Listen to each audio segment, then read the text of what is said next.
This recording taken on the 8th of March 2014. Time index is 2:10 on a Saturday afternoon in a place known to both Raymond Gilmour and a third party. The persons present is myself, I'm referred to as B, and another person referred to as A, and obviously Raymond Gilmour. What I'm asking Raymond Gilmour to do is verify that he does know he's being recorded and he gives his full permission. And I'll ask Raymond now to verify that that is the case. Yes, I do. I give my permission. So Raymond, let's just give us permission for that. Just Raymond, there's a few issues I want to talk to you about, and one of them in particular is that we'd spoke at some length on the phone in relation to Lord Mountbatten and the incident that. Could you tell me how you became involved in that? Let's say first of all, at what stage did you become aware of the Mountbatten incident? Where were you when this took place? I was actually in Bundoran itself on a camping holiday with a number of IRA sort of members at the time, and I became very suspicious of the issues once I heard that Lord Mountbatten had been blown up in Mulletmore. And I was actually taught the Green Book or the Blue Book by the guy who took us on holiday. Was called Paul Elder, and he was a teacher at St Peter's School where I was a student, and Eddie, I think it was Eddie Dobbins, was another teacher at St Peter's School, and there was a few other people there as well, and I sort of put and then I'm almost certain it was Bobby Story came down to the camp and joined us. He had long blonde hair at the time. He must have sort of extensions put in, and he put on this English accent, and we were told by Elder and Dobbins that there was a guy coming down to sort of teach us sort of survival tactics, if you like. So this certain was Bobby Story, because I was in prison with Bobby Story at a later stage, and he told us to jump off these cliffs and all that into the sea, which we done. He took us round sort of little sort of rivers and streams and mountains and all that, and he took me actually out on a drive. It was a white, I still remember the car, it was a white Hillman Imp, and he drove me from the camp into Bundoran, and he was questioning me, which I found very, very suspicious. And I'd been working with Pete as an agent with Special Branch at the time as well, so I found his questions very sort of very suspicious. And anyway, just stop you there, Raymond. Who was doing the questioning? Bobby Story. Oh, Bobby Story, yeah. Yeah, he took me out, and he must have had some suspicions at a very early stage about me. I don't know. But anyway, went back to the camp again with the rest of the lads. Most of them were from St Peter's School where I went to, and I say Lord Mountbatten when I was there was blown up, and I was very shocked. So I put two and two together, and I said, well, Paul Elder was an explosives expert, you know what I mean, and he disappeared. He disappeared from time to time out of the camp. So just we could stop you there, Raymond. Were you operational with Special Branch this particular time? Yes, I was. You were. Yeah. There was no lead time that you were off. I think you'd sort of said to me that particular time that you weren't involved in operations, direct operations. There had been a sort of time gap. I was at the time. I think it was just sort of. I just read the Green Book or the Blue Book they called it, and Paul Elder offered me along to the camp, basically.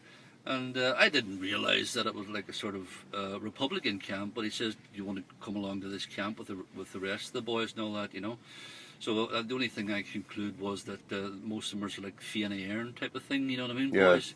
yeah, the young wing. The young wing of the professional IRA. Yes. So And you believe it was for the training purposes for acts of terrorism? That's basically what the training camp was going to be I for. think it was a stepping stone Was it into. was that specific? Was that said to you that that's what it was going to be for, or was it? I'm not actually. Was it? I can't really remember. I would be lying if I said I could remember that. It probably was. Where were you in your approach to go to this camp, Raymond? Well, I was, I say, reading the Green Book at St Peter's because I went over to. I was told by Duxie Doherty, who was the OC of Derry at the time. Yeah, for the purpose of the tape, Duxie Doherty is Martin Doherty. Martin Doherty. Who was, if I'm right in saying, OC Officer Command at the particular time. Yeah, go ahead, Raymond. And he told me to go to St Peter's School where I met Paul Elder, and Paul Elder went over there for 3 or 4, maybe 5 nights to read this sort of like Green Book, you know what I mean? And he locked me. Well, he put me in a little sort of like a cupboard. I knew St Peter's because I used to go there, and like a little storage cupboard. He says, read this book basically, and I'll be back in a while to sort of get you, and sort of will come back some other time. So he come back and got me. He says, well, have you read it all? And I said, I could hardly bloody read it at the time. You know what I mean? So I said, yeah, I've read bits and pieces of it. I just flicked through it basically. You know what I mean? Yes. And took different pieces out, like sort of when you were arrested and interviewed by the police, sort of to point at one point in a wall and sort of look at think of the policemen as nothing but sort of like monkeys in a zoo or something like that. You know what I mean? And just have a laugh in your own mind, type of thing. You know what I mean? Go into yourself, basically. Do you think it was a form of indoctrination, basically? Yes, basically. And anyway, I went back and forth a few nights, and then that's how I got introduced to Paul Elder. And then he asked me, I'm almost certain at the time, to come on a camp. And we went in that camp to Bundoran, and then Lord Mountbatten was blown up in Mullaghmore. So my suspicions were aroused that it was... When you were in Bundoran,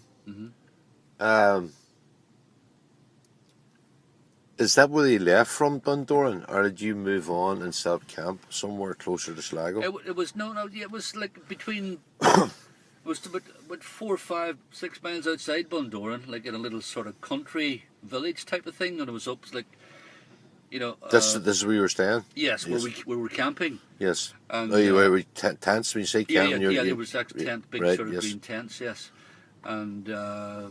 It was outside Bundoran, and it was like in the middle of the country type of thing.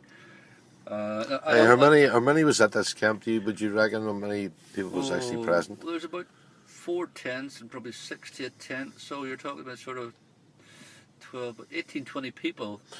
And you would reckon these were all young volunteers? Yeah. If not all of them, most of them were. On the night that before Mountbatten was blown up, can you recall that night? I don't know. It's been such a long time ago now, but I remember the Dobbins and Elder disappearing from time to time, and we were left in the camp with one sort of adult member, and these Elder and Dobbin would disappear quite a lot of the time in the evening, you know. They had said to me on previous conversations that the person that you perceived to be Bobby Story had left during the night. Yeah, he was only there for like a day and a half. Did he leave with Elder? I can't really recall, quite honest with you. I know he left. They probably all left at the same time to do whatever they did, basically. I can only assume. But one morning I woke up, Bobby Story wasn't there, but I knew there was at certain times of night that Elder and Dobbins and Story had left, so it's just a case of, you know. It is possible he did leave together. Yes, it is possible. Yeah, yes, very much so. What about somebody called McMaughan, that was subsequently prosecuted for the killing of Lord Mountbatten? Was he present? I can't remember, but I was very, very surprised that this guy was even prosecuted, because I don't think I ever heard of him. You know, they probably met at a sort of another location rather than coming into the camp, because I'd never seen the guy before. Once I remember seeing a TV sort of interview, and it showed him being led in handcuffs. I didn't recognise the guy at all. You know what I mean? Which sort of threw my suspicions up in the air. I said, well, you know, I had such a belief, and I was always very aware and astute that there was people in our camp like Elder and Dobbins and Story were involved in the murder of Lord Mountbatten. And What did you to that conclusion that people at that camp was involved in it? well, especially afterwards, when I heard Mountbatten was blown up, and I said, well, you know, knowing as I know now that Elder and Dobbins were all members, and well, Story, a new Story afterwards, members of the IRA, so I can only conclude my sort of conclusion that they were involved in it, because they were acting very, very suspicious and all that, you know, and they weren't with us a lot of the time. There was only one chap was with us most of the time, and How did you travel there, Raymond? How did you get to that location? we got a minibus, big minibus. We all went down there, and I think Dobbins and Elder went in their own cars, type of thing, and there was just one big minibus for Yes. the rest of us boys, you know. Is it possible it was made to look like a youth outing? Yeah, well, that was my suspicion. I know it was made to look like sort of like a big camping holiday. A community-based type. Yeah, yes. That, yeah. And knowing as I know now, Paul Elder and Dobbins as sort of, you know, members of the IRA. But Paul Elder was the explosives expert. Yes, and that's the guy who taught me the green or the blue book or whatever the fuck they call it. You know. Yes, yes. And so it was very, very, very sort of, it just, you know, just something jumped out at me. Yes. You know what I mean? Which I said, I was always very astute from a very young age. You know what I mean? And Pete, my mentor, he was always said to look at everything and sort of analyse it and see what you think and what's been happening and sort of pass it on to me, and I'll sort of do the business. Now, you had said to me at one stage, Raymond, during a conversation, that a member of what you perceived to have been British intelligence approached you in around this time, and he quizzed you on the fact that the possibility that you worked for military intelligence. Can you cast your mind back to that?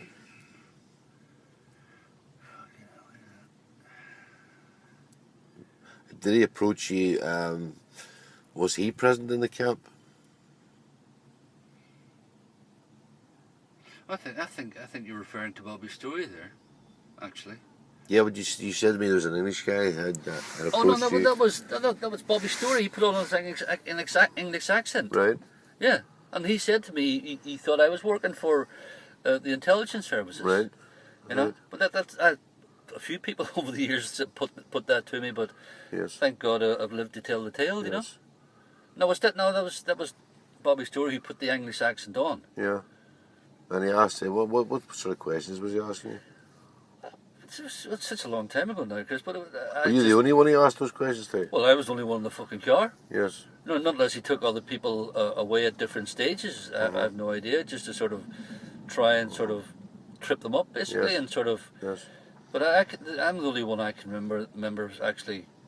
Well, because I was there, and he was asking me these sort of strange questions about sort of my family and basically sort of security services, and did I work for the security service and all that. It's just, you know, I was shitting myself basically, and I said it happened a few times after that. You know what I mean? But I think he was just trying to trip me up, or he probably knew something that I fucking didn't know. Did you achieve any rank in the area? What level would you sort of perceive yourself to be? The brigade unit was the top unit, and I had no sort of sergeant or corporal or fucking anything else. You know what I mean? I was just, You no command. no. sort of, there was actually the head of the unit. Mm-hmm. You know what I mean? Which was Where would you place yourself in the chain of command as a volunteer? Just a volunteer. a volunteer. And Yeah. you know, eventually we got in. I eventually get into the brigade unit, like Jerry McCartney, who's Raymond McCartney's brother, who's an MLA for in Londonderry right now. He was our head of unit, if you like, and we were just volunteers. Apart from that, and I'd never known no particular rank or nothing like that. We're just volunteers. But there was always a head of your unit, if you like, and sort of gave the orders and command structure. But the rest of us were just fucking just volunteers. Yes. You had said to me about Joan Maffet's was killed in Sassenburg in 1981. you'd also indicated that Martin McGuinness had given the order for that. Well, it was a sort of... Is that based on the assumption of what his position was in the provisional IRA, or is it based on any evidence of fact? Well... were you ever in his company at any time when this was discussed? No. Yeah, before or after the event? Martin, he was too clever, McGuinness, for that. You know what I mean? He wasn't going to put himself with volunteers. Mm-hmm. You'd, like Martin Doherty, he would have been the sort of the go-between, and he was the OC, Mm-hmm. you know, of Derry, you know. But Martin McGuinness was Northern Command. Yes. And we were told, if you see anybody sort of collecting census papers, anything like that, you got to sort of go out and sort of beat them up, basically, and sort of tear them up. Who gave the instructions? Well, that came from the OC. Said it came from Martin McGuinness, basically, and so Doherty actually personally said to you that it came from McGuinness? Yeah, well, it all had to come through McGuinness, because nothing would have went on without McGuinness's knowledge. McGuinness basically was an operational commander, and he conducted the operational side. Yeah. And any job that we came forward with, Duxie had to go and see Martin McGuinness to get permission, because just in case there was an overlapping sort of other jobs on, like what happened before, and there was people shooting at one another in the IRA, but it's not. The reason was because of just overlapping operations. So McGuinness actually operated as a sort of coordinator to make sure there was no blue on blue, if you like. Yeah. But it had to go through Duxie the OC to Martin McGuinness. So really what you're saying is that Martin Doherty, Duxie Doherty, would have been a figurehead, in a manner of speaking. Well, he was given the rank of commander, but in effect, Martin McGuinness was... No, he had to go through... Any job was passed through back to us, we get the OK. Duxie always had to go to Martin McGuinness. And... so de facto, Martin McGuinness would have been the actual commander. I mean, not in the sense that he was called the overall commander, but in effect he was taking the operational decisions. Anybody knew the fucking structure of the IRA. Well, let's put it this way: did Martin McGuinness act independently from Doherty at times? Did he go ahead and take a decision to give orders without permission from Duxie Doherty? I think probably it was the other way around sometimes, you know what I mean? Because these operations were ongoing, you know what I mean? They were tried, different operations were tried a multitude of times, basically. But I always pass the information back to Pete when these operations were on. There's only a number of occasions when there was a surprise. Well, the people came knocking on my door and says the wee man, they called him the wee man, Duxie, said this job's a go, basically, and they came to these only a few times came to my flat and says we got the OK, come with us, basically, type of thing, you know. Yes. And that's when that poor wee soldier was shot up at Castlegate, Shenton, and the off chance. But that job was going on for fucking 6, 8, 9 months, and tried. But every time it was tried, I'd always got the information to Pete to say, look, it's on tonight again, and the exit gates would stay open or they'd be locked at a different time, you know. And this occasion, I still remember it, fucking, as it was yesterday, Martin Connolly and Kathy Moore came up to my flat and said the wee man says this job's a go. You know, it's been on and tried so many times, we got frustrated about it. I think Martin Connolly, he'd done a lot of time. He was an old fucking fella and from the IRA. I think he suspected me, you know. So I think he would just take it in the off chance on the hoof, and he came up, and so he unfortunately the wee soldier was shot that night, you know.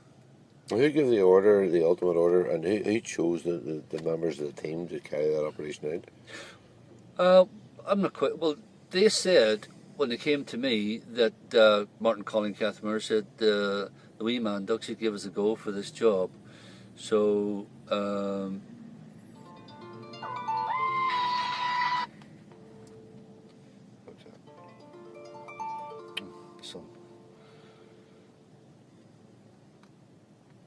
but overall, I think most of the decisions had to be made through Martin McGuinness, and the off chance because the job was tried so many times and failed, then Duxie would have the okay to give it the go, because it had been originally given the okay by Martin McGuinness anyway, and the OC would have known if there was any other operations on. So, in the off chance that, you know, as I said, Connolly came up to my fucking house that night and with Kathy Moore, and they cut me on the hop, because there's no mobile phones those days. There's no fucking phones even. You know what I mean? Anybody had a phone within a sort of a mile radius of you, you're fucking lucky. You know what I mean? Most of the phones were all ripped out for whatever, you know, for obvious reasons. You know what I mean? And in the Craigan area, so there's no way. And how did you make contact with your handler, Pete? I used to find a phone. There's a shop called Jackson's, a shop on the Craigan Fana Drive, and I usually just to take a chance sometimes if I seen something that was suspicious. Or they had a phone in out the back near the stores, so I used to phone from there, or I used to find a phone fucking somewhere back near. I used to usually go down to town most of the time and ring them, which is about 3 or 4 miles down from the Craigan, you know. Or I said mostly go to the shops, the Craigan shops, and find a phone around there. There's a few phones around there which I used to use, you know what I mean.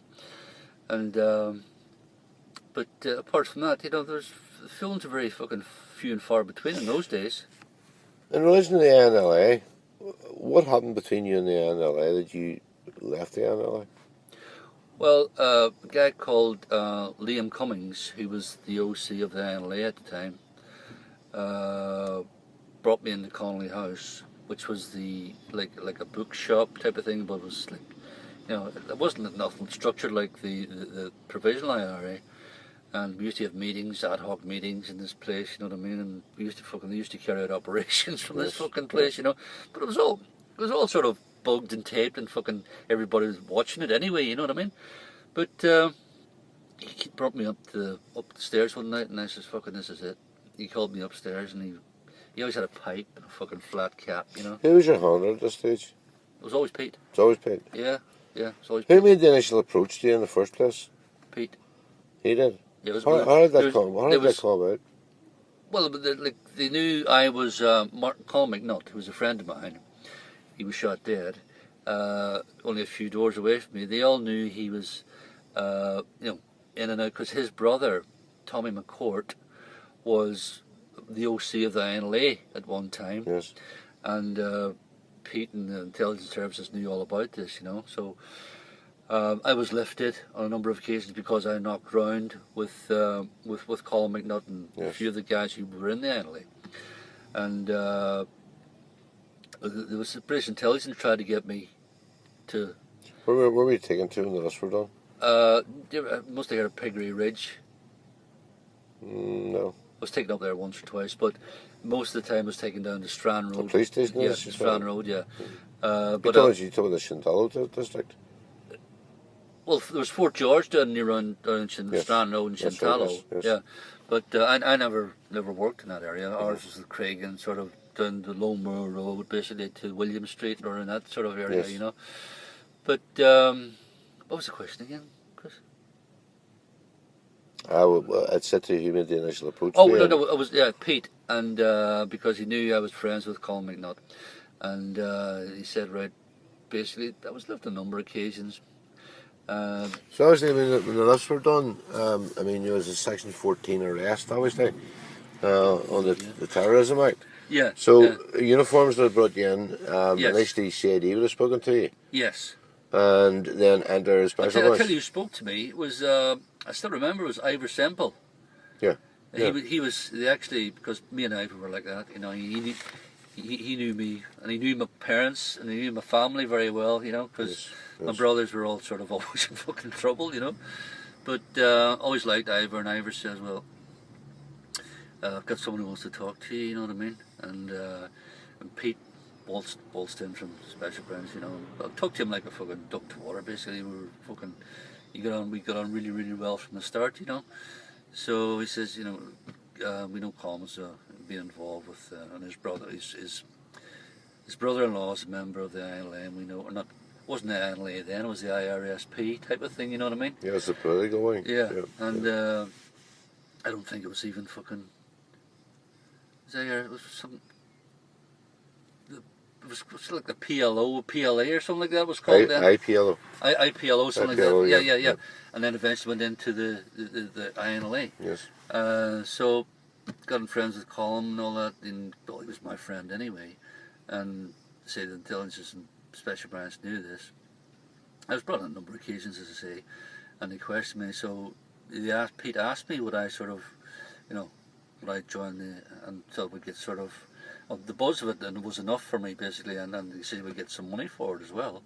So I agreed to during that time.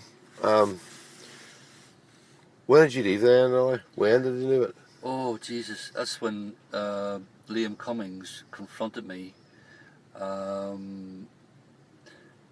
Jesus, I don't know how long it was after Colin was shot. Was this prior to the killing of Irene Eve?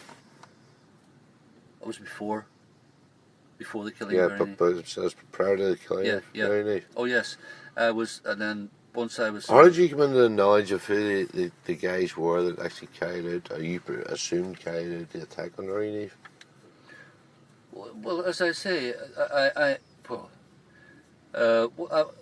it's hard to say really. It's because once I told Pete that Liam Cummings threatened me basically and said I would be nutted if I was found out to be sort of an agent or an informer for the British services or the police or anything, So that frightened the shit out of me. And when I told Pete, he fucking laughed.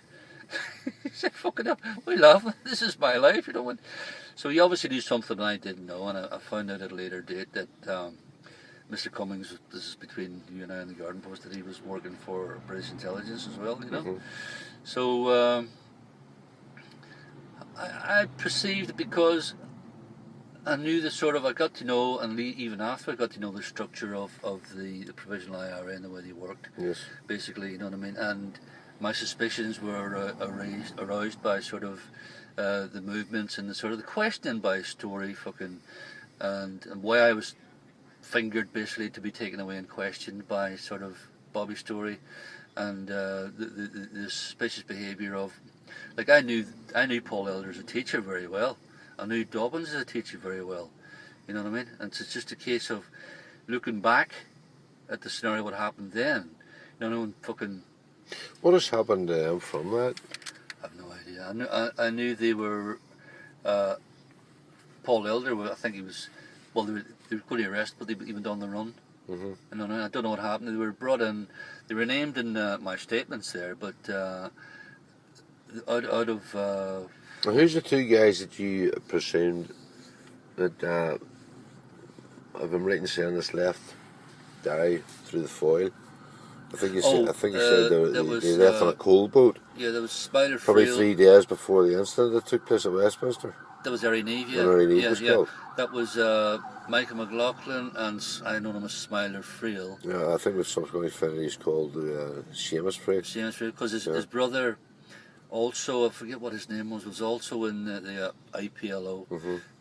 How did you come into that knowledge when they'd left by the foil on a coal boat and left the mainland? How did you know that had actually happened? Well, Smiler Frail's brother told me. After this had happened? After that happened. Right. Yeah. We Smiler Frail and what was his? Did he suspect that his brother was involved in it? Well, I presume he actually knew his brother was involved in it. What made him tell you that he had left on the boat? What do you think prompted him to tell you? Well, when he was drunk, when he liked to drink, Or yes. when he was drunk, he had a fucking loose fucking. So when he was saying it, he was assuming that's what. They were going to actually do that particular operation. Well, I know for a fact that Smiler Frail and Michael McLaughlin were the number one fucking hit team in Derry for the IPLO or INLA as they call them, and they went out because there's another guy called Healy who when Rooster Colm McNutt was shot, he collected some money for Colm's like a memorial fund for his family, and he stole the money basically. Smiler Frail and Mike McLaughlin went up and shot him. They supposed to shoot him in the kneecap but he ran into the house where they shot him in the thigh, and all that. There was a big fucking uproar about that and all. He said, you know what I mean? I can still remember Healy, I forget what his first name was, shouting at fucking Liam Cummins, saying, "You bastard," and when he was drunk and all on William Street outside the fucking Connolly House and all that shit. Because we know for a fact it was Smiler Freeland and Michael McLaughlin sort of shot him, basically, you know what I mean? And so that's, well, the suspicion was on them anyway, basically, and I basically know for a fact it was them that fucking went over there and a few days on the boat and went over to London. How the fuck they get into underneath the car park at fucking in the House of Parliament, I have no idea. And obviously it wasn't well secured like it would be today. Was there talk at the time when they returned to Derry about the incident? And there was talk. I mean, was their name banded about as being the two that done this? Within the INLA, PLO, and probably within sort of Republicanism in general. Definitely, yeah. I don't know what they're doing now, but they went to ground after that anyway, for a long time. Was this somebody spoke about quite recently? Was it the time that you were in custody, in Crumlin Road jail? Yeah. I think I'm right in saying you were held at one time. Probably the link, let's call it that, the link between Girdwood Barracks and Crumlin Road jail. That's right. Yeah. When you're under protection, witness protection, or you want to call it that. Uh-huh. Who carried the actual witness protection out? Was the RUC carried it out, or was it the military? Well, it was actually first of all it was like special branch, and because I was giving them such a fucking hard time, because it was hard for me to adjust from sort of being in sort of. Well, it started off. Didn't start off at Girdwood Barracks. It's actually started off at Thiepval Barracks in Lisburn. Headquarters, yeah. Yeah, and me and the missus were there, and. How long did you spend at Thiepval Barracks? Oh Jesus, it felt like a fucking lifetime. But it must have been sort of 3 or 4 months. Mm-hmm. And let's say Brian McVicker and Ivor Semple came along. Is this the time that they? I think probably you were feeling a bit down on it, and they decided to take you out in the town. You know, to give you a break from this. There was members of special branch that took you out. No, that's at Girdwood. That was at Girdwood that happened. Was at Girdwood that happened.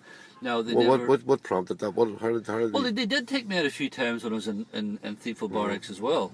One or two of the special branch guys would take us into sort of Donaghadee or somewhere outside Lisburn, maybe somewhere like that, just for a few drinks. Going through statements every fucking day for 6-7 weeks was sort of doing my head in, you know what I mean? Mm-hmm. So anyway, I would say, because I was going through such a hard time, Special Branch pulled themselves out, basically. You know, it was Pete's sort of team he put in there. And then... Tell me a connection here between Lord Laurie, who was the presiding judge at the trial, and the close protection guy, who handed you a weapon. Just to clear up any ambiguity, what type of weapon did you tell me he handed you? It's a Walther PPK. Well, this is the police officer who handed you that? It was one of my sort of handlers. Where did he get the PPK from? Well, that was his own issue. Well, the REC were never issued with PPK, right? What year was that? Well, fucking Pete had both started off with the Walther PPK. No, yeah, what they call Walther PP, two different weapons. Basically the same operation, but there are two different weapons. Oh, well, it was a Walther PP. It's a Walther PP would have handed you there. Yeah, right? Walther PP would have. Basic difference is one's an inch shorter than the other. PPK is for sort of undercover work and stuff like that, but it wasn't that standard issue to the police. In the particular year you're talking about, the 357 Ruger would have been the standard issue. Yeah. When he handed you this weapon, how did that come about that he handed you a weapon? He didn't hand it to me. He actually threw it on the settee. He says, well, you better take that with you. When I went for a drink with his friends of his. Yes. And did he at any stage teach you how to use that weapon, or did he just hand the gun to you? Well, I was well used. He says, well, what he said actually was, here. I mean, was the weapon had a magazine in it? There was rounds in it. Oh, there was rounds in it. Yeah, I checked it. Yeah. No, it wasn't. Did he give you spare ammunition for it, or he just No, I'll tell you what he actually done. Did you ever count the number of rounds in the clip? I did. How many rounds in the clip? It was I think it was about 6. And the one up the spout, I think it's probably about 7. Well, that's the standard. The standard Walther PP would carry that. Yeah. PPK would be slightly different, but the Walther PP. It wasn't. I was just saying, he hasn't got a great deal of fucking bullets here. You know what I mean? Yes. But what he done was, he was like, you're sitting there, and I was getting out of the car, I was going with a few friends of his. He just threw it on the seat of the How car. long were you in possession of that weapon? Well, give him back to him the next day when I come back. I said, "There's your weapon back, cat." Oh, who's your next week? He was actually drunk when he handed you the weapon. Yeah, he had a few drinks in him. He was sort of half shot. Yeah, he Yes. didn't hand it to me. As I say, he threw it on the seat. And when they took you back to the base, you were still in possession of the weapon? Yeah. And what was the procedure? Were you locked up anywhere, or were you... Oh, it's just like a little bungalow. Right. And you were still in possession of the weapon Yeah. during that 24-hour period, so? Yeah. Yeah. But as I say, if it hadn't been for the close protection guy for Lowry and myself when I was at the court itself. Yeah, talk to me about that. Well, how did that come about, the protection guy for Laurie? There was two. Right. Yeah, But once they came across, they also protected me. They stood in front of the witness box, and he just said, like, calm me down. And I said, don't worry. I said, we'll be here and all that shit, Did you ever tell you the names of who they were? The CP guys, close protection guys? Well, they did. I knew them well by then, but it's just been over 30 years ago now. Did they ever tell you sort of fine detail about where the CP guys were operated from, where they were based, or? I never asked them. No, I was in such a place that I really didn't want to know. You know what I mean? It's they work with the fucking line, but they told me that they protected Lord Larry as well as myself when I was in court. I think that we sort of came to a decision, a sort of conclusion a couple of nights ago, that there was some mention or was some hint that Lord Laurie was got at. Oh fuck yeah, there's definitely the term was used, but an RUC officer had actually specifically said this to you, that he believed there was that actually Lord a special Laurie got at. special branch officer and Brian May Vicar, who was the superintendent at the time. Yes. Said this decision was all made before fucking. Can you expand on that, or let's say, did he expand on that? No. Is he talking in terms of this is a rumour? No. It was is he talking there's a specific? Even him saying that to me was very, very sort of.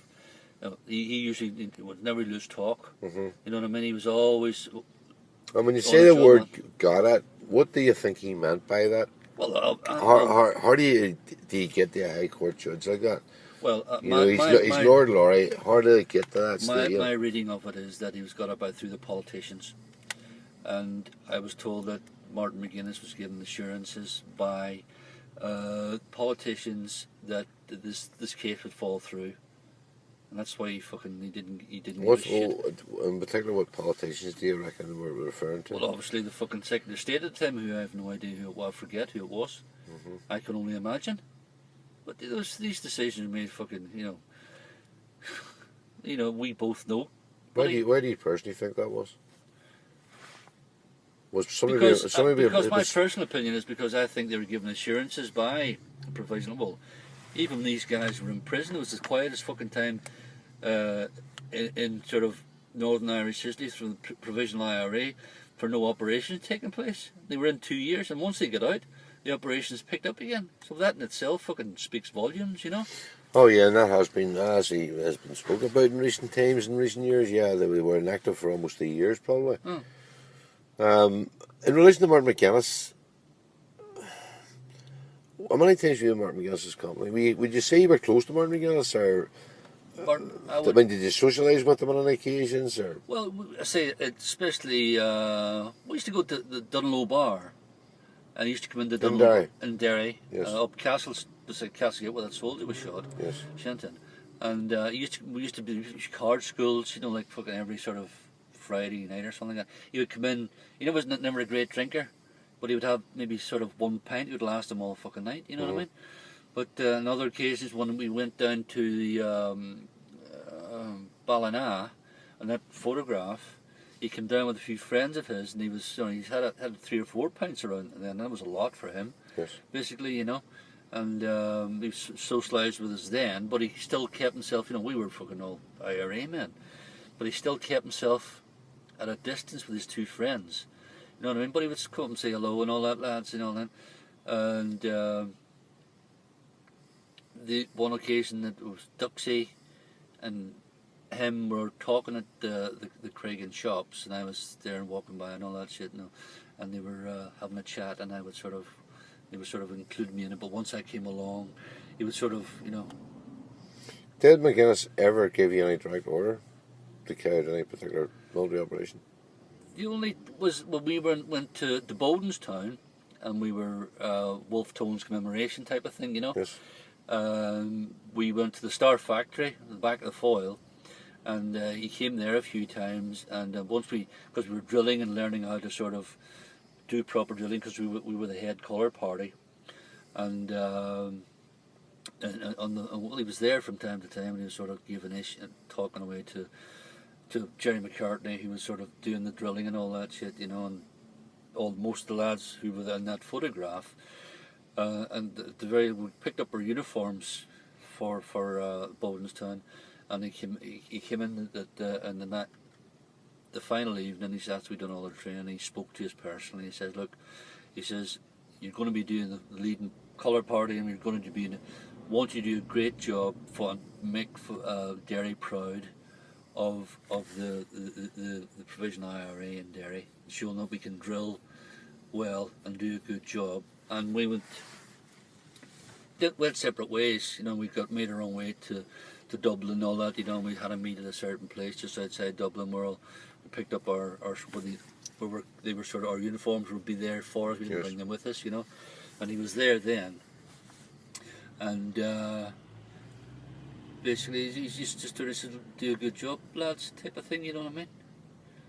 He's a type of guy who seems to have put his cards close to his chest. Oh Jesus, he was cautious when he spoke to him, what he spoke about. Yes, very, very much. And so. he would have went down the chain of command to give an order, rather than give it specifically himself. Yeah. But you knew that he was the commander of the people who was giving you the orders. Well, once he sort of gave us fucking the information and the Star Factory and spoke to us personally and all, do well with the fucking IRA or provisional IRA in Derry, and do well in the colour party, and you know what I mean, don't be getting too drunk the night before type of thing, you know. And that was it. I thought we had him basically, you know what I mean. But told Pete about it and all that shit, you know what I mean. He was brought in. Well, he wasn't even arrested. Sorry. When the statements were taken afterwards, you know what I mean. See, there's always been a story going around that he worked for British intelligence or military intelligence. Oh, that wouldn't surprise me. You know, so I mean, did you have an indication? I think you said at one stage that there was suspicions he may have been working for the RUC at one time, and most of the brigade, maybe loose talk between yourselves, that he may have been involved. Well, once I heard he was in meetings with sort of the Secretary of State and all that shit, you know what I mean. And this, what years were this about? Oh, Jesus. Oh, you're talking about maybe late 70s, early 80s type of thing, you know what I mean? Yes. But I always had suspicions about him. But I would never said anything, because, you know, if someone's going to give information about sort of operations, especially like that high rank, you know what I mean, I wasn't going to sort of... How sure are you that he specifically gave the order to kill Moffat? Joanne Moffat? It would, well, it's... Obviously, you've said, I mean, he did say to you, if you see anybody doing census work, you know, you would basically harass them, or I think beaten was the word you used yourself, you know, things like that. So, is it based on that assumption that that's why he gave the order, or would the order had to have come from him? Because of the way the chain of command worked? No, the order would have had to come from him. Yes. If the lady was, well, the poor woman was fucking, she was shot anyway, and it's still fucking, I can't imagine. Do you know the gunman actually pulled the trigger? I know the gunman, I think she was shot with, if I'm not mistaken, was it a .357 Magnum or something? Probably a stolen police or RUC weapon. Yeah, and I know the guy who delivered it over to the waterside was Brendan Doherty. Mm-hmm. And there was Kieran Doherty was his brother, and John L. Doherty, the solicitor, was his brother. Right. And that's... And which one of those delivered the weapon? Brendan. And who did he deliver it to? Like Gary Fleming. There was a unit, and like he was a bombing sort of... Was this delivered for the specific operation of killing this woman? I don't know if it was actually a specific... It was delivered... Or is it generally a weapon that goes from one place to another? Yes. But it had to be sort of...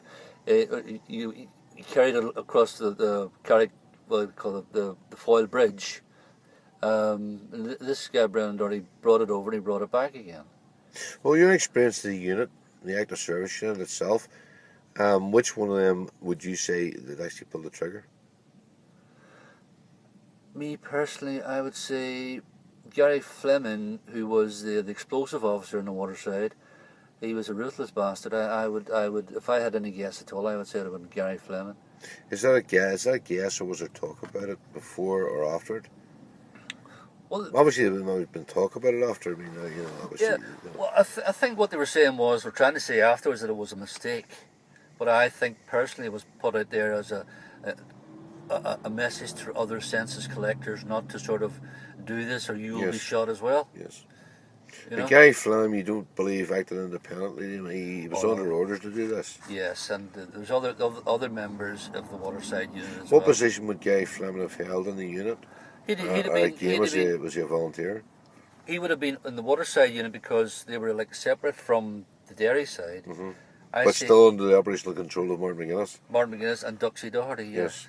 He would have been, my opinion, would have been in charge of the waterside unit or brigade over there. Yes. And I mean, I don't know. I don't think there's that many in the waterside because waterside was mostly sort of a Protestant area. Yeah, that's right. That's right. So there would have been maybe 3, 4, maybe 5, 6 at the most. Mm-hmm.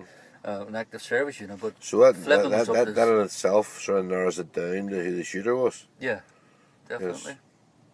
And in relation to the other members of that unit, are you obviously aware who they all were? I would have sort of known them to see, but by name, I wouldn't be sure. But Gary Fleming was. The process of elimination, is that how you rated that decision? Was Gary Fleming would have been the man that would have done this?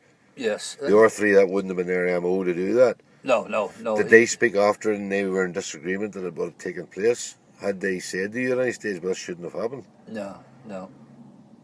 If they did, I can't remember. But and because Gary Fleming was up to his fucking ears in it in the waterside. I mean, even though he was the explosive officer, he knew everything that was going on in the waterside. You know what I mean? Because he was the main sort of contact for the OC and Brendan Doherty. Because the dairy side had a lot more fucking units, and the waterside probably had maybe 1.5 units at that time. You know what I mean? So let's go back to it predates your time on the Bloody Sunday event. And you'd said to me that he opened fire first on the parachute regiment and used the Thompson submachine gun. Mm-hmm. Well, how do you know he did that?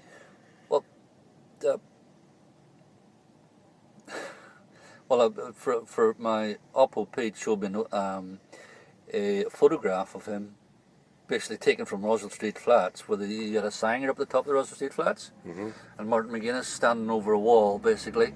On the day? On the day. Sort of date and everything was on it. This is a military photograph taken for the telephone lens or something like that? Yeah. There was intelligence. So they had spotted him actually with the weapon? Yeah, well, I've seen it. I've seen it. The actual weapon itself? Well, him and the weapon. And where was that? It was just at the bottom. There used to be a wall at the bottom of Roswell Street. You mean you've seen him in real time? Oh, no. It was a photograph. Just a photograph, yeah. With the date and all that. With him pointing the Thompson over the wall. There used to be a wall there, but it's been fucking knocked down years and years ago.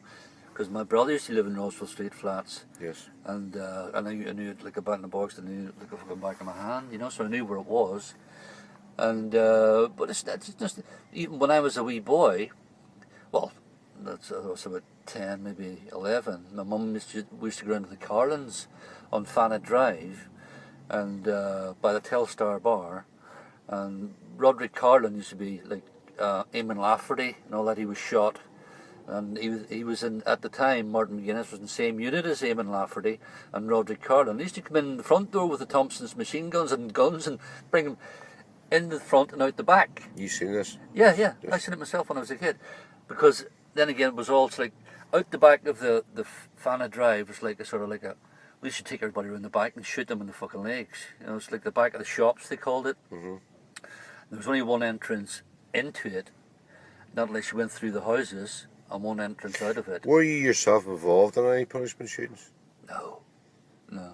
What elevated you to the position that you were in that kept you on track? We all know informants. I mean, things have changed today. I mean, there's just different operational decisions. Well, I know. What an informant actually isn't allowed to do, etc., etc. We know it was sort of very wide and varied what they're allowed to do But you asked to me, achieve the objective. just keep that thought in mind. You asked me one time what happened to punishment shooting within your own unit. Yes. At one stage.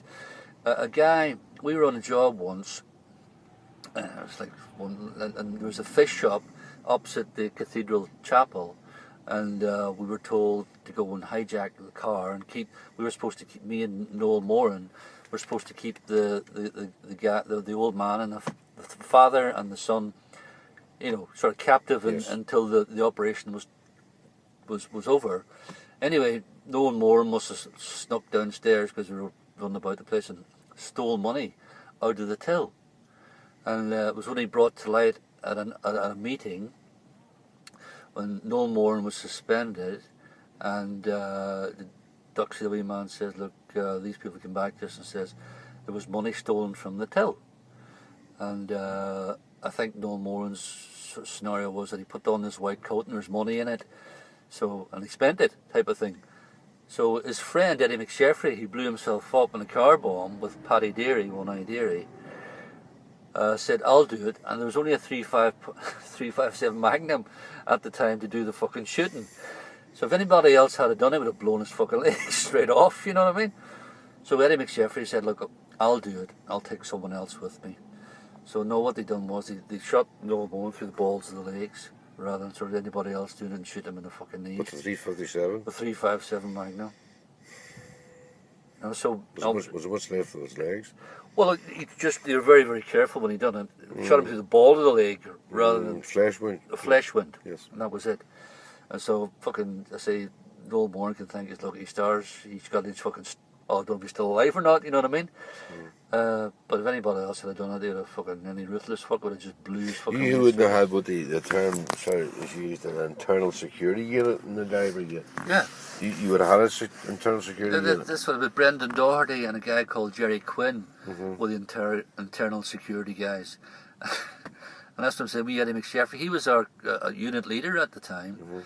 And anyway, suspicion because of my operations tactics, Eddie McSheffrey is brought in by Brendan Doherty and Eddie McSheffrey and Jerry. Was there anything specific that you did, Raymond, that elevated you to a position of trust?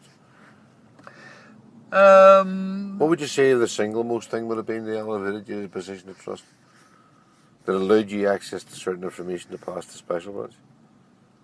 Well, anything that went on at our meetings, I used to pass it on to Peter. So, no, but you understand what I'm saying. What made the provisional IRA entrust you with certain information that was useful for a special branch? Well, there's a lot of loose talk. I know there was a shooting with Shinton was concerned and stuff like that. Yeah. And well, that sort of brought me up the fucking ladder. That brought you up the ladder, yes. And what brought me up the ladder even more was when. What about robberies and things like that? Were you ever involved in robberies or things that didn't endanger life so much, but it would have helped the cause, so to speak? I wasn't involved in robberies with the IRA. You know what I mean? It was mostly sort of operational, trying to kill or fucking maim soldiers or fucking security services. You know what I mean? Were you involved in any other direct operations in relation to that? Well, there was loads of operations. Well, the eventual thing was what brought me into brigade unit was we were out sort of on this job one day, and I didn't. Well, it was one of those jobs was going on for months and months and months, and then one of these somebody called at my door and I said, let's go type of thing, and we had a dump down at I think it was, I forget where it was, but anyway, we had about 4 or 5 weapons in the back of the car, like Woodmasters, Armalites and a few handguns, Was it the Woodmaster you used in the Shinton shooting?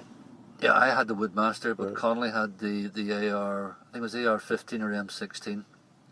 I think it was AR-15. Basically the same weapon. Yeah, basically, one was fully automatic and one sort of semi-automatic. That's right, yeah. And he was shooting. Well, I knew I wasn't going to fucking shoot anybody, you know what I mean, or fucking shoot anything, So anyway, cut a long story short, Connolly sort of knelt over this fucking car and started. Once he seen the soldiers locking the gates, he shot straight. It was only fucking like aluminium fucking, but he just couldn't. It was all green and all that shit. You could see the fucking feet from underneath though, and he shot straight through the aluminium fucking corrugated iron type of thing. And I just sort of pointed at my fucking weapon. It was near the castle bar. I just pointed, just in case I had it went off accidentally, at the wall, the corner, because there's a corner between the castle bar and the yards, the dairy walls. And so anyway, Connolly says, "Let's go, let's." He says, "Why aren't you shooting?" I says, "I couldn't get the safety off or something, or I thought I was shooting or something like that, you know." And anyway, he says, "Let's go," and he started firing in the air, sort of covering. And we ran down to the car. I think it was a Noddy at the time, and Kathy Moore was there as well. And Kathy Moore took the Woodmaster off me because I was the driver.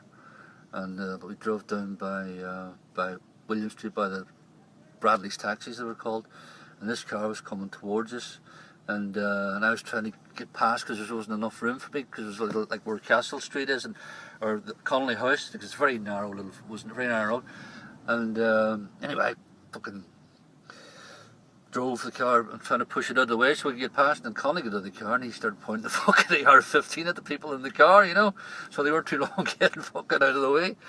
So shot back up to the dump, and eventually, cut a long story short again, those weapons after the soldier was shot, the dump was very, very, very, very well concealed, and the dump was sort of compromised because I told, well, Pete knew it was there, and the guns were sort of bugged and all that shit, you know what I mean? So a result had to happen, so those weapons were found, and what led that? I mean, that was obviously your Denise, and I'm released to the M60 as well. What made them think it was directly and you were involved in that, compromising the arms being found? Well, the M60 was a lot longer. Wait, after that. Oh, right. Yeah. Well, let's look at that one. What led to them actually believe? Were you the only one who had the knowledge where the weapon actually was? Well, I was trying to find out for fucking, because I knew that for weeks and weeks and weeks and weeks, and Pete says to me, we're going to need to get this fucking off the streets because it's going to fucking really, because the operations were involved in it. Well, it had been used in the killing of Westmacott, SAS. Yeah, well, in Belfast, because that particular weapon was brought from Belfast, I think I'm right in saying. That's right. Down the Derry Ducky kept saying the Belfast want it back, and we need to fucking use it before we get back. And we looked at, Belfast looked at this cunts anyway. Tell me, I said just difficulty using it. Well, because of my information, of course we did, as well. No, I don't mean in an operational way, and the actual weapon itself, was it hard for you to use it? Well, I didn't... Hard for you to learn how to use it? Well, we just had a rough going over it. That's a very complex weapon, that's why I'm saying, you know, it's not...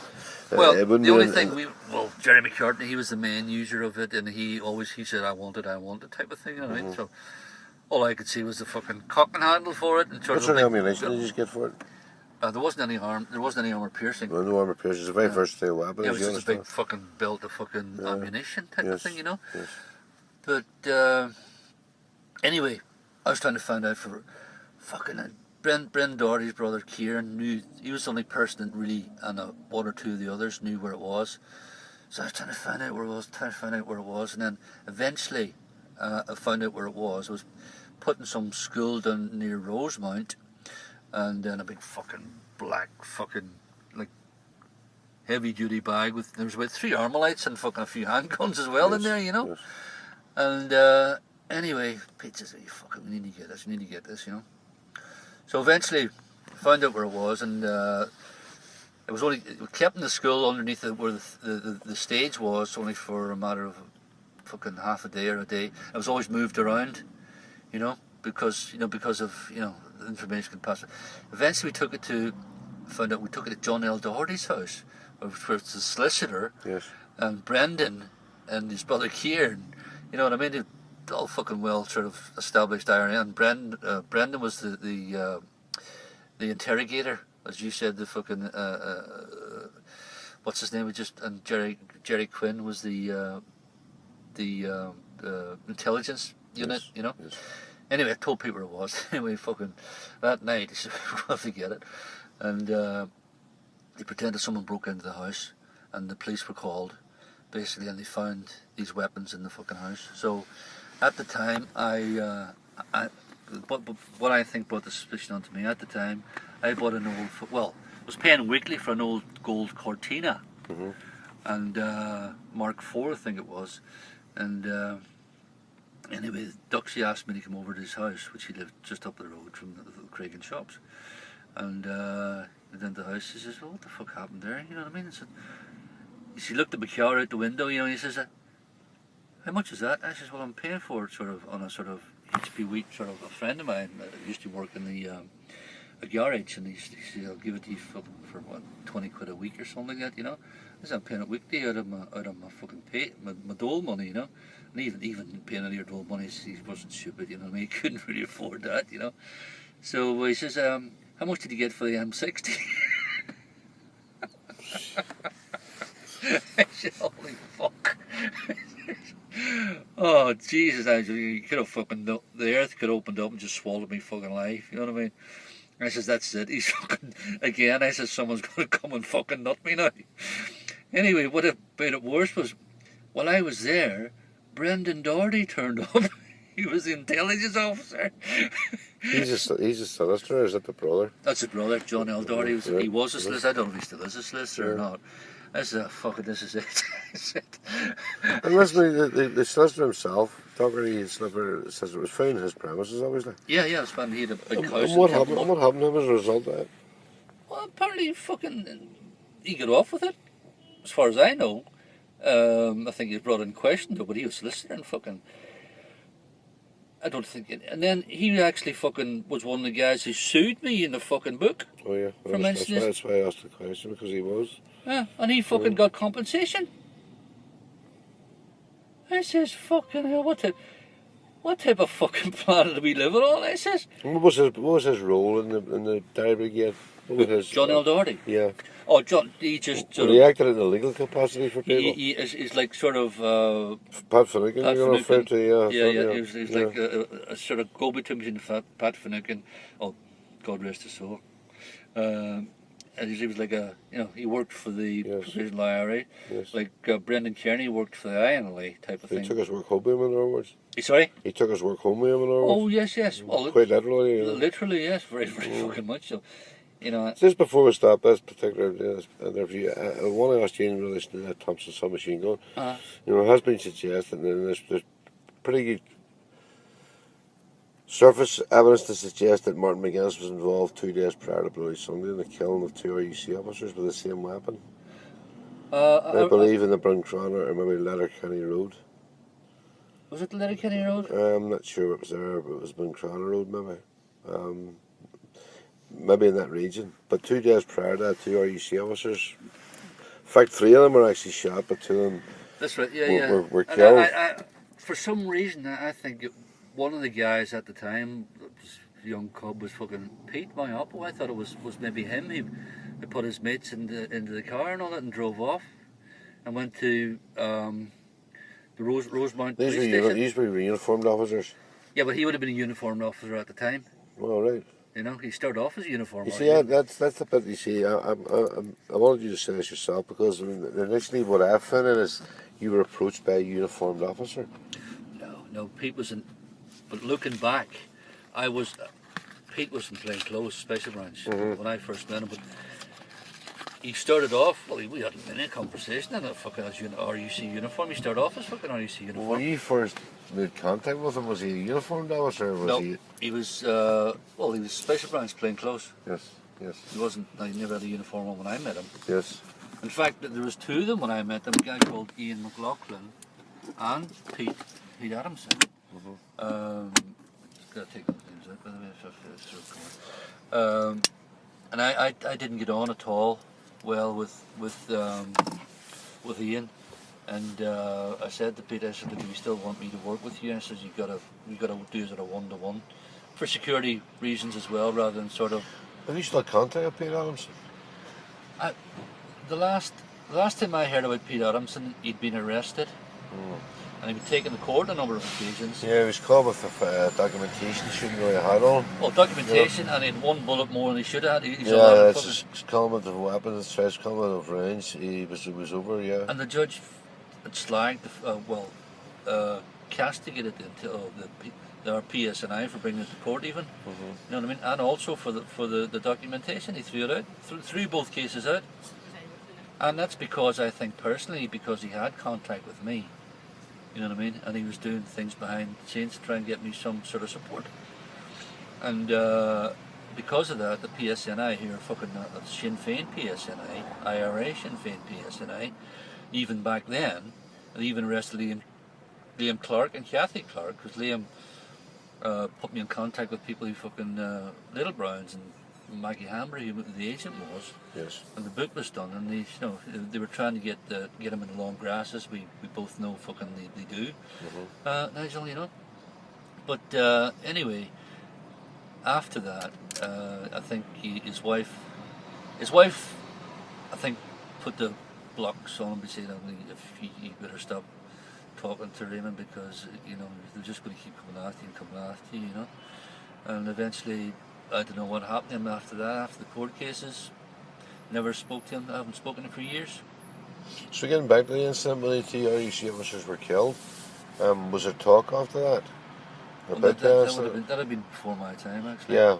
But was there any talk in the Well, there was talk about suspecting McGuinness and all that shit at the time, but I don't know. I don't know how the man can fucking walk the streets knowing that he's knowing what he knows about murder and things like that, you know. And how the British government, well, we know what they're fucking like, you know what I mean?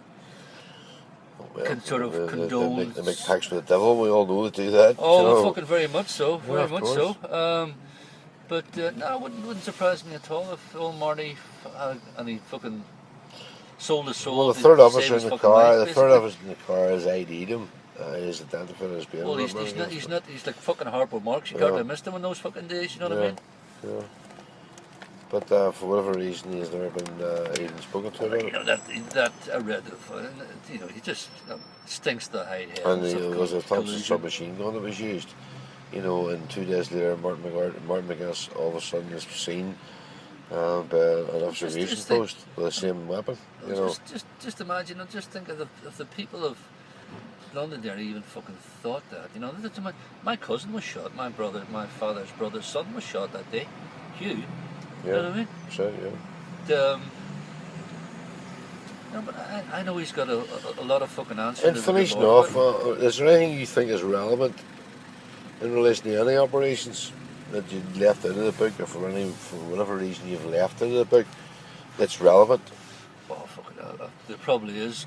That you would class as being new evidence? My head's just fucking fried right now, actually, when I'm talking so much, basically, but there was loads of things I wanted to talk to you about, but just didn't fucking around. I don't know what they are now, but I can't remember, quite honest with you, because I've been sort of trying to think about so much that the questions you're asking me, and things just pop into my head from time to time. And if I don't get them off my fucking head, then I'll forget about them, Just for the purpose of this, well, the interview's now lasted somewhere in the region of about 45 minutes. I'm just going to stop the tape now. Time is now 3:15, same date. Okay. Okay.